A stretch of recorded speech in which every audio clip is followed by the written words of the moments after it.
Guys, welcome back to my YouTube channel. তো তোমরা সবাই কেমন আছো? আশা করছি খুব ভালো আছো, আর আমিও খুব ভালো আছি। তো থাম্বনেল দেখে তোমরা বুঝেই গেছো আমি আজকে সাবুর পাঁপড় বানাতে চলেছি। তো সাবুগুলোকে ভালো করে ভিজিয়ে রেখেছিলাম। তো এখন পরিমাণ মতো নুন দিয়ে দেবো।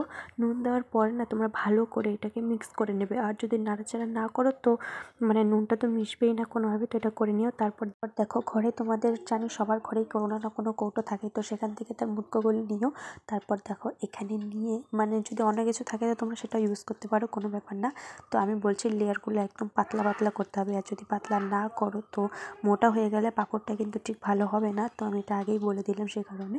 তো দেখো এরকম করে ভালো করে পাতলা পাতলা আমি সবগুলোতে এখন করে নেব। তো সবগুলোতে করে নেওয়ার পর দেখবি গাইস কত সুন্দর লাগছে দেখতে। তো দেখো এত সুন্দর হয়েছে না, খুব ভালো লাগছে আমার। তো আমার যেহেতু আমি 4টা মুটকো নিয়েছিলাম সে কারণে আমার একটু টাইম লেগেছে। তো তোমরা চেষ্টা করো যে কোনো থালার মধ্যে বা কোনো কিছুর মধ্যে সেদ্ধ করে সেটাকে মানে রোদ্রে শুকোতে দিতে।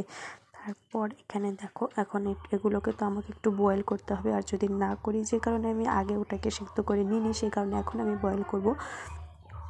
তো দেখো তারপরে এখানে বসে নিয়েছি, তার উপরে এই থালাটাও বসিয়ে তার উপরে এগুলো দিয়ে আমি ঢেকে দিয়েছিলাম। তো সেটা আমি ভিডিও অন করতে ভুলে গেছি গাইস। তারপর দেখো কি সুন্দর করে এগুলো উঠে আসছে। তো ওগুলো না একটু ব্যাকা হয়ে গেছিলো, ওগুলো আমি হাত দিয়ে ট্রাই করেছিলাম সেই কারণে।